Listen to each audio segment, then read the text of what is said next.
Welcome to the Humanized Books channel. Today, wisdom is How We Want to Be Ours, Autobiography. I'm going to introduce you a special man. Paul Bruce Dickinson, born 7 August 1958, is far more than the electrifying frontman of Iron Maiden. He is a Renaissance rebel, a singer, novelist, airline captain, fencer, brewer, cancer survivor, and one of the most relentlessly curious minds in modern music. His autobiography, What Does This Button Do?, reveals a life that never stayed within the expected boundaries. From a turbulent childhood to the brutal halls of British prep schools, from early band chaos to stepping onto the world's largest stages, Bruce built his identity not through comfort, but through courage. Every chapter of his life seems fueled by the same question that titles his book, a refusal to stop pressing the unknown, testing limits, or challenging himself with something outrageous and new. This mini-book captures his most striking moments, unexpected turns, and defining lessons. It follows him across continents, through creative reinventions, into the cockpit of commercial jets, and into a devastating battle with cancer that reshaped everything. Bruce Dickinson's story is not just about fame. It is about hunger, the hunger to live fiercely, choose boldly, and explore every corner of what a human life can be. Chapter 1. Childhood Chaos and Strange Beginnings. Bruce Dickinson's early life reads like the opening act of a story that was always destined to tilt toward the extraordinary. Born in Worksop in 1958, he arrived into a family dynamic that was more improvised than organized.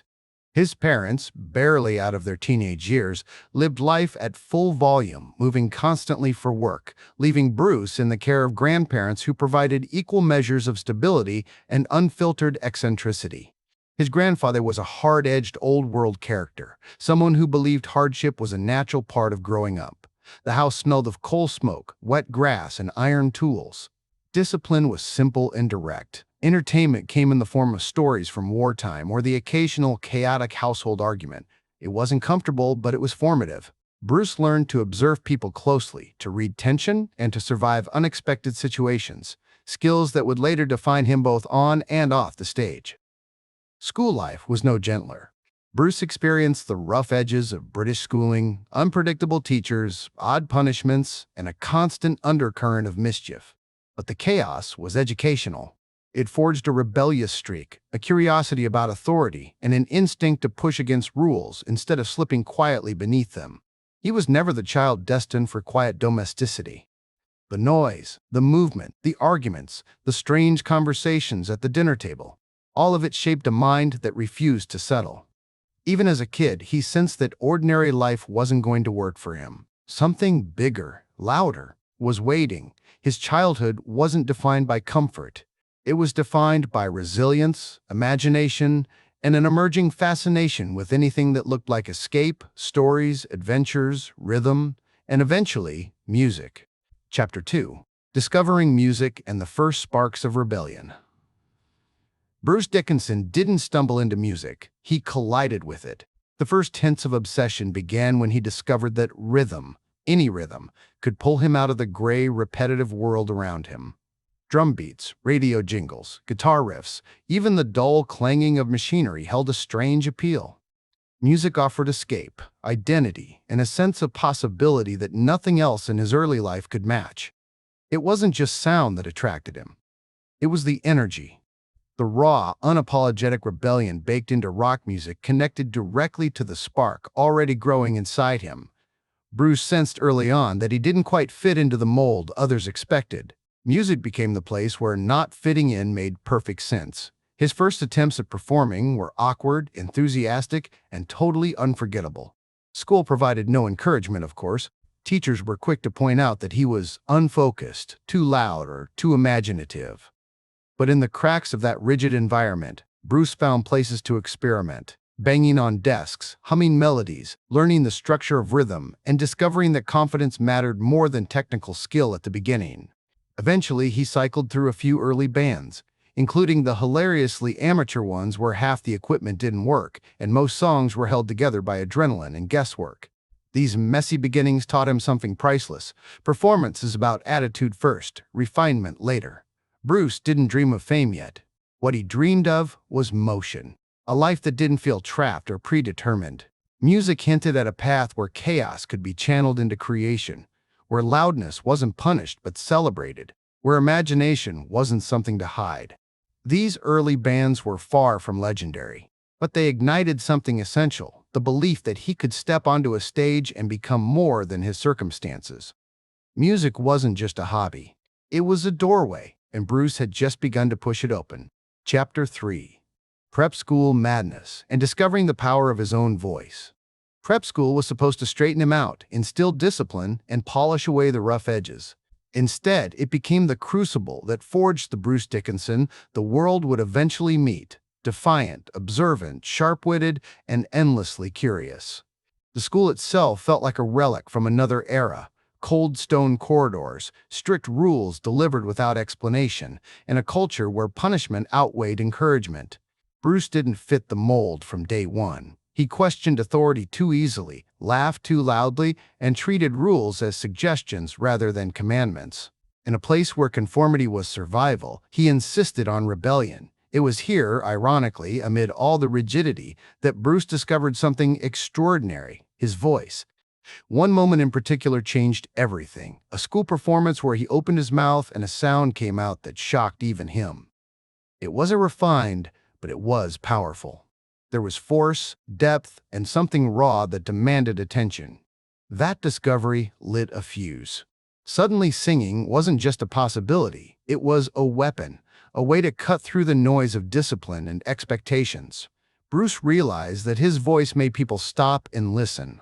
It gave him a way to push back without throwing punches or starting fights. The louder he sang, the more control he felt. And control had always been rare in a world dictated by adults. But prep school also taught him something far more uncomfortable. Systems often crush individuality unless you're brave enough to resist. Bruce learned to navigate teachers who loomed like drill sergeants, survive punishments that felt archaic, and cultivate an internal sense of freedom no institution could touch. His voice wasn't just sound, it was identity. It was the first glimpse of the life he would eventually claim, loud, unpredictable, and entirely his own. Chapter 4. University, Chaos, and Falling Headfirst into Rock. University was never part of some grand plan for Bruce Dickinson. It was more of a detour, a place to land while he tried to figure out what kind of life he could tolerate. He arrived with only a vague idea of studying history and politics, mostly because those subjects seemed broad enough for a restless mind. But the real education he received had little to do with lectures or dusty books. Campus life was freedom. Pure, intoxicating freedom. No strict teachers, no grandparents enforcing order, no rigid systems trying to shape him into something predictable. Suddenly, he could experiment, explore, and reinvent himself without anyone watching closely. And into that new space rushed music, louder and more alive than ever. He joined early bands that were more enthusiastic than skilled. Rehearsals took place in cramped rooms thick with cigarette smoke and bad equipment. Lyrics were improvised, microphones squealed, and amps died mid-song. But it didn't matter. Bruce was learning something essential: how to perform, how to hold attention, how to become a presence rather than just a voice. These years were also defined by risk-taking. Bruce wasn't afraid to provoke, challenge, or experiment. He pushed boundaries in conversations, in performances, and even in the way he carried himself. Every failure became fuel. Every chaotic gig sharpened his stage instincts. Every late-night debate strengthened the bold theatrical persona that would one day command arenas. And then came Samson, a band with real traction and real potential. Bruce stepped into rehearsals expecting a mess but found something different. A sound with teeth, a group with drive, and a stage culture that matched his intensity. Samson didn't just give him a job. It gave him a doorway into the world of professional rock. University didn't show him what career to pursue. It showed him what kind of man he wanted to become. Curious, unrestrained, and forever chasing a louder horizon. Chapter 5. Samson, the Early Touring Madness, and the Awakening of a Frontman. Joining Samson was Bruce Dickinson's first real plunge into the machinery of the rock world. Loud, messy, unpredictable, and brilliantly alive. Samson wasn't polished, it wasn't elegant. But it was a functioning band with a following, a sense of direction, and a stage culture that felt like home the moment Bruce stepped into rehearsal. Everything about Samson was rough around the edges. Equipment failed regularly. Gigs were chaotic. Schedules changed without warning. But for Bruce, this chaos wasn't a problem. It was initiation. He learned how to survive bad sound checks, broken lights, and audiences who could swing from adoration to hostility in minutes. Touring with Samson was like training for a future he didn't yet realize was waiting for him. What mattered most was how the band transformed him as a performer. Samson gave Bruce a platform to unleash his theatrical instincts. He experimented with costumes, stage movements, and vocal styles. He discovered how to ride the energy of a crowd, how to command attention without forcing it, and how to push his voice to its limit night after night. He also developed the persona that would later become legendary: bold, dramatic, humorous, unpredictable. If Samson taught him anything, it was that rock performance is part athleticism, part theater, and part emotional explosion. But the rock world wasn't glamorous. There were gigs where half the audience was drunk, half asleep, or half ready to fight someone. There were long nights on the road in cramped vans, cheap motel rooms, and questionable backstage meals. Bruce loved it all. It was the life he had been searching for. A life bigger than routine, louder than expectation, and dangerous in all the right ways. Samson didn't make him famous, but it made him ready. Ready for a leap he didn't see coming, one that would change everything. A call from a band whose name was already echoing through the metal world. Iron Maiden. Chapter 6. Entering Iron Maiden, the audition, the chemistry, the ignition of a phenomenon. When Bruce Dickinson walked into the Iron Maiden audition room, he didn't just bring a voice, he brought a storm. Samson had sharpened his instincts, toughened his confidence, and given him just enough real-world chaos to recognize when something bigger was unfolding. Maiden wasn't simply another band. They were precise, driven, ambitious, and operating on a completely different level from anything Bruce had seen. The audition wasn't a polite introduction, it was a clash of forces. Bruce didn't hold back. He attacked the songs with the full power of his theatrical style. The band locked onto him immediately. The chemistry clicked. The energy snapped into place, and suddenly the room felt small for what was happening inside it. Bruce wasn't just performing, he was expanding, stepping into a space he had been unconsciously preparing for his entire life. He didn't know it yet, but this was the moment a new era of Iron Maiden was being born. His voice, fierce, operatic, cutting through the music like a blade, completed the machine. Maiden had the sound, the vision, the relentless work ethic. Bruce had the theatrical fire, the stage dominance, the refusal to be anything less than unforgettable. Once he officially joined, everything accelerated. Rehearsals became battlegrounds of creativity, tours hardened into marathons, albums formed at a pace that would break weaker bands. The transition wasn't smooth.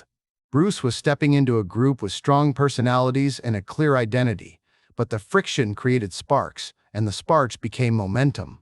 On stage, the transformation was electric. Bruce wasn't just singing, he was commanding, sprinting across platforms, brandishing flags, battling Eddie, and projecting raw intensity to the back row of every arena. Maiden quickly shifted from successful to legendary. Joining Iron Maiden was more than a career move. It was the moment Bruce Dickinson fused with the destiny only hinted at in his chaotic beginnings, becoming the voice and the presence that would carry metal into a global phenomenon. Chapter 7. World Tours, Eddie's Chaos, and the Relentless Rise of a Metal Empire. Iron Maiden's early world tours weren't just concerts. They were endurance tests disguised as entertainment. Bruce Dickinson found himself swept into a whirlwind of airports, hotels, stadiums, sweat-soaked backstage corridors, and audiences that behaved like they'd been waiting their entire lives for this sound. Maiden didn't tour. They invaded. Life on the road became a strange blend of discipline and sheer lunacy. One night, they played to crowds so loud the stage felt like it was vibrating off its bolts. The next, they found themselves dealing with broken gear, power outages, or fans so intense security barely mattered. Bruce learned quickly that a Maiden show wasn't just a performance, it was a ritual where thousands came to exercise their own energy. His job was to lead the charge. Then there was Eddie, the towering mascot who became both a symbol and a full-blown character in their mythology. Every tour brought new versions of Eddie, monstrous, skeletal, futuristic, war-torn, or wielding weapons larger than Bruce himself. Eddie wasn't stage decoration, he was part of the dialogue between band and fans. The more elaborate the prop, the more chaotic the backstage logistics, and Bruce loved every moment of it. But behind the theatrics was intense work. Recording albums between tours, rehearsing endlessly, pushing his voice to extremes, the schedule was punishing. Bruce treated it like an athletic discipline, learning breath control, stamina, and the mental toughness needed to power through back-to-back shows while preserving the force of his voice. Maiden's rise was not peaceful. It was fueled by wild creativity, punishing expectations, internal disagreements, and an unspoken pact among the band members that failure simply wasn't allowed. Fans didn't just want music, they wanted spectacle. And Maiden delivered spectacle with almost reckless commitment. By this point, Bruce wasn't just the singer of Iron Maiden. He was becoming one of the defining frontmen of heavy metal, a symbol of energy, theatricality, and disciplined chaos on a global scale. Chapter 8. Pressure, Burnout, and the Cost of Running at Full Throttle. With Iron Maiden at full speed, Bruce Dickinson lived inside a machine that rarely slowed down. Albums flowed into tours, tours into more albums, and every stretch of time became a blur of airports, rehearsals, screaming crowds, and relentless expectation. From the outside, it looked like pure triumph. From the inside, it was far more complicated. Bruce began to feel the physical toll first. Singing Maiden songs is not gentle work. It's athletic, relentless, and merciless on the body. Night after night, he launched his voice into the upper ranges, sprinted across stages, climbed scaffolding, dodged Eddie's limbs, and kept audiences roaring for hours.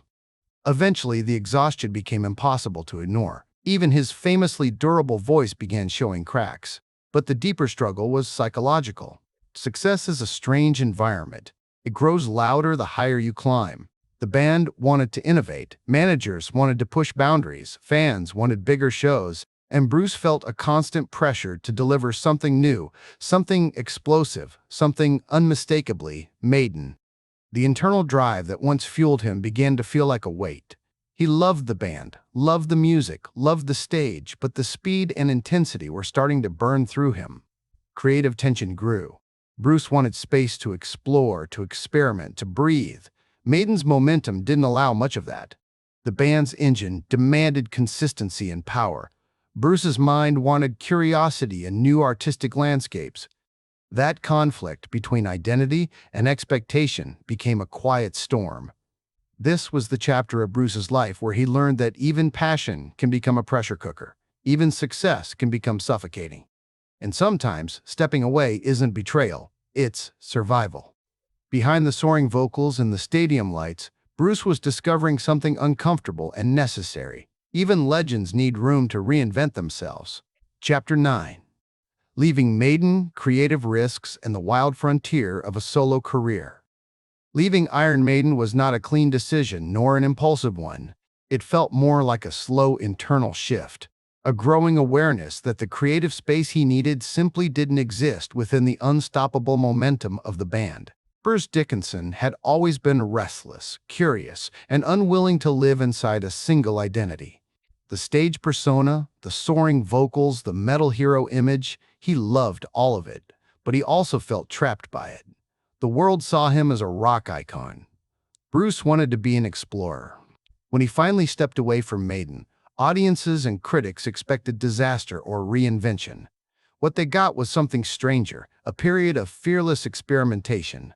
Bruce dove into solo projects that were messy, unpredictable, and sometimes controversial, exactly what he needed. These albums weren't designed for chart performance, they were laboratories. Bruce played with new vocal styles, explored darker themes, collaborated with musicians from completely different backgrounds, and learned what it meant to create without the machinery of a giant band behind him. Some songs soared, some sank. All of it was essential. His breakthrough moment came when he found a musical partner who could push him further, Roy Z. Together, they shaped a sound that allowed Bruce to blend raw metal power with storytelling depth. Albums like Accident of Birth and The Chemical Wedding reminded the world that Bruce Dickinson was not just a voice, he was a force. But the solo era wasn't only about music. It was about identity reconstruction. It forced him to rely on instinct rather than legacy. It demanded vulnerability, humility, and courage. It reminded him that even legends must be students again when they leave familiar ground. Walking away from Maiden didn't shrink Bruce's life. It expanded it, opening doors to new obsessions, new skills, and a new understanding of what it means to follow your own creative hunger. Chapter 10: Novels, Fencing, and the Strange Brilliance of a Restless Mind. Bruce Dickinson has never been able to live inside just one life at a time. While others might settle into the comfort of being a legendary rock singer, Bruce treated success not as a destination, but as a starting point for new obsessions. When he stepped away from Maiden, his creativity erupted in unexpected directions, directions that revealed how wide his curiosity truly stretched. One of the most surprising turns was his dive into writing novels. Bruce didn't approach writing casually. He approached it like he approached everything, with full immersion. His books, edgy, strange, imaginative, and unapologetically his, reflected a mind unwilling to sit still. He built worlds, invented characters with odd moral compasses, and experimented with narrative tones that mirrored his own theatrical instincts. Writing wasn't a side project. It was another stage, another arena for performance, but this time with ink instead of amplifiers. Then came fencing. What began as a casual interest transformed into a disciplined pursuit that bordered on obsession. Bruce didn't just learn to fence, he became good enough to compete at a national level. He trained rigorously, studied strategy, and embraced fencing's mental complexity. It appealed to him because it was the perfect combination of physicality, precision, and psychological warfare. In fencing, as on stage, he thrived on fast reactions and calculated aggression. These pursuits might look random from the outside, but they share a common thread: Bruce's refusal to live small. He understood that life expands when you challenge yourself, when you step into unfamiliar territory, when you choose curiosity over comfort. Writing sharpened his mind. Fencing sharpened his body. Both sharpened his character. They proved that creativity is not one-dimensional. It is a force that spills into every part of life when you let it. And for Bruce, reinvention wasn't a luxury. It was oxygen. Chapter 11: Taking to the Skies, Flying, Fearlessness, and the Unexpected Second Career. Bruce Dickinson didn't become a pilot because it sounded glamorous. He became a pilot because something inside him responded to the challenge, the precision, and the sheer audacity of learning to command a machine that shouldn't, by nature, be able to fly. Aviation was the next great frontier for a mind that refused to settle. His first encounters with flying were filled with the childlike awe he rarely admitted to. The cockpit felt like a universe of buttons, levers, lights, and rules. A place where chaos wasn't welcome and discipline mattered more than ego. For someone who had built a career on explosive theatrics, the quiet intensity of flying was almost spiritual. Bruce approached aviation with the same relentless energy he applied to music and fencing. Lessons became obsessions. Technical manuals became bedtime reading. He chased certifications the way other rock stars chased fame. And soon, he wasn't just flying small private aircraft. He was training to operate commercial jets, stepping into a world with strict procedures and zero room for improvisation. What shocked everyone was how naturally he fit. The man who roared across stages with a microphone now sat calmly in the captain's seat of a Boeing 757, guiding passengers through storms with professional focus. His flying career wasn't a novelty act. It was the real thing. This new identity expanded further when he took on humanitarian missions. Bruce flew rescue flights into dangerous conflict zones, transported stranded citizens, and helped deliver aid under conditions that would terrify most pilots. It wasn't publicity. It was service, a way to use his skills for something bigger than entertainment. Flying grounded him in a strange way. It balanced his life, brought discipline to his days, and gave him a sense of mastery over something completely separate from fame. Up in the sky, Bruce didn't feel like the metal frontman or the novelist or the fencer. He felt like himself, curious, focused, and alive in a way that transcended identity. Chapter 12: Ed Force 1, Conflict Zones, and Flying into Danger with Purpose. As Bruce Dickinson's aviation career expanded, it stopped being a surprising footnote and became a defining chapter of his life. Piloting wasn't a hobby anymore. It was a calling. And nowhere was this clearer than in the missions that pushed him far beyond routine commercial flights. Bruce flew into war zones, navigated volatile airspace, and landed in places where the runway itself felt like a threat. These weren't rock star stunts. They were humanitarian missions that demanded precision, courage, and absolute calm under pressure.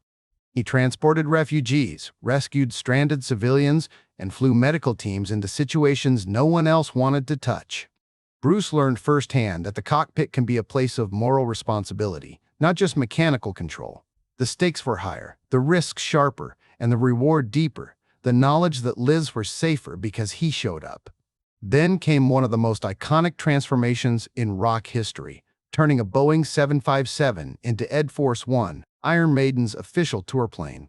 Not only did Bruce fly the jet, he captained it across continents. Fans watched in disbelief as their lead singer stepped off stage, changed jackets, and took the controls of a massive aircraft carrying the band, crew, and equipment.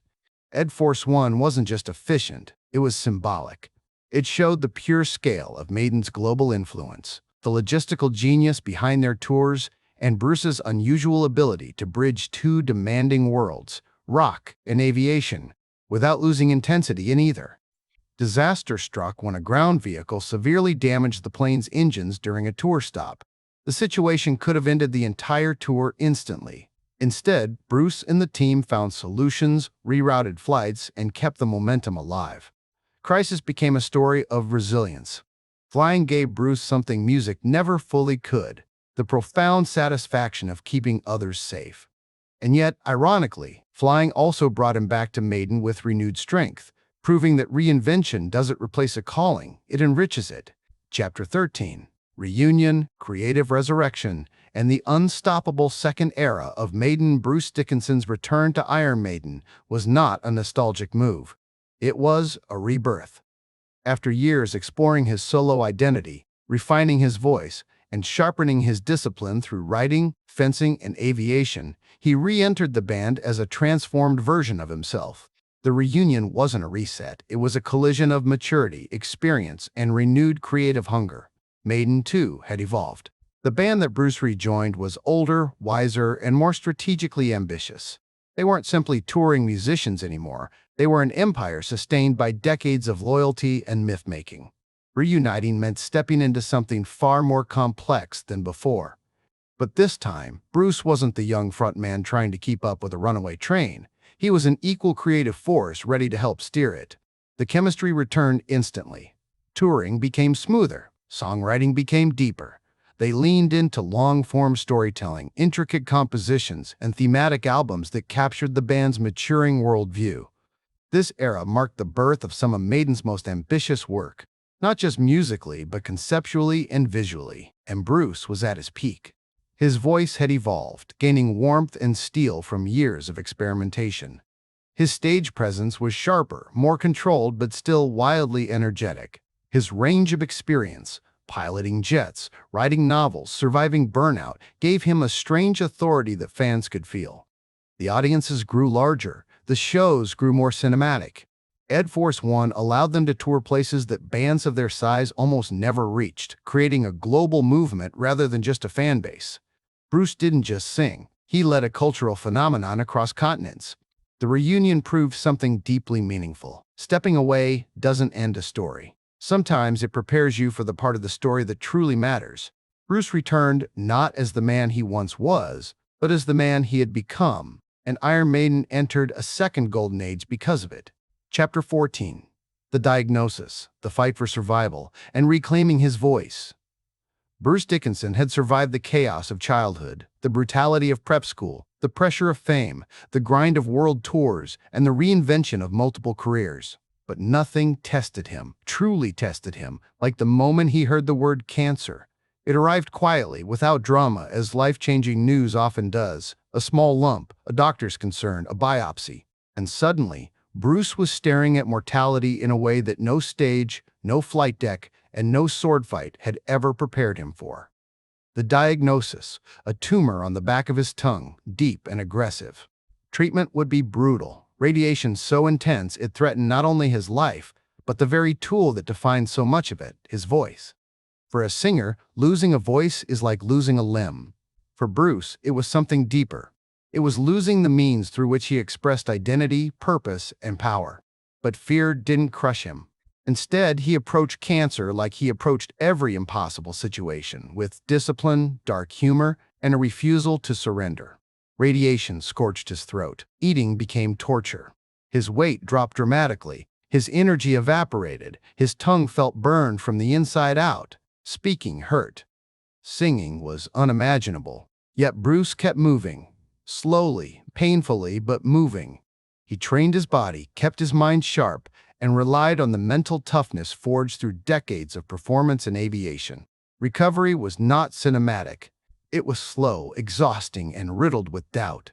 But eventually, strength returned. His voice, scarred but resilient, emerged again, not identical but present, alive.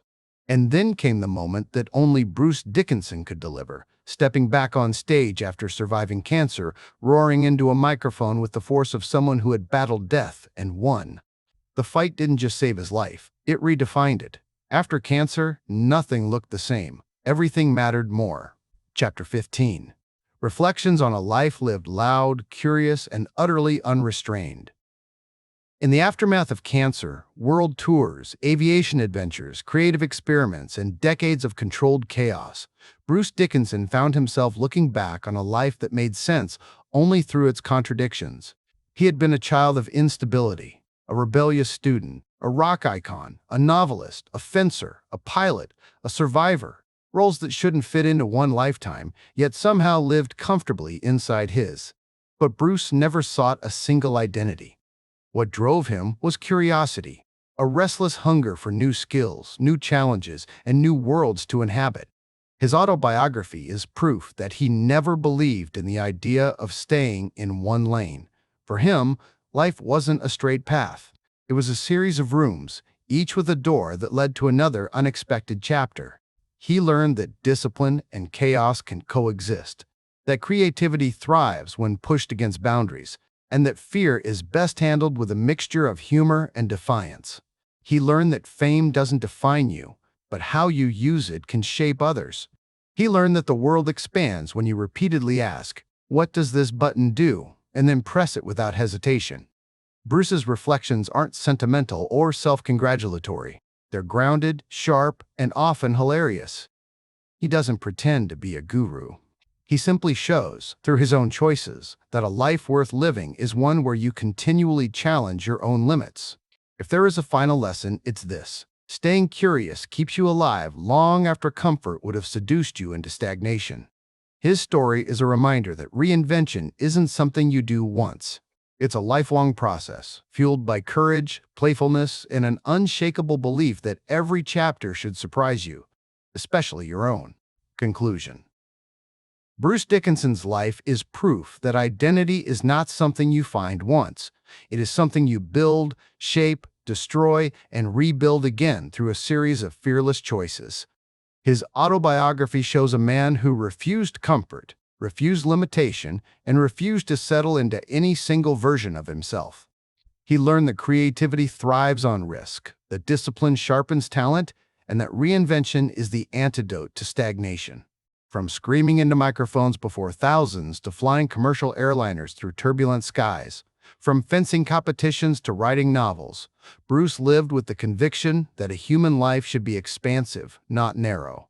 His battle with cancer became the ultimate test, stripping life to its essentials and reminding him, and all of us, that the voice we fight to protect is not only the one we use to sing, but the one we use to speak truth to ourselves.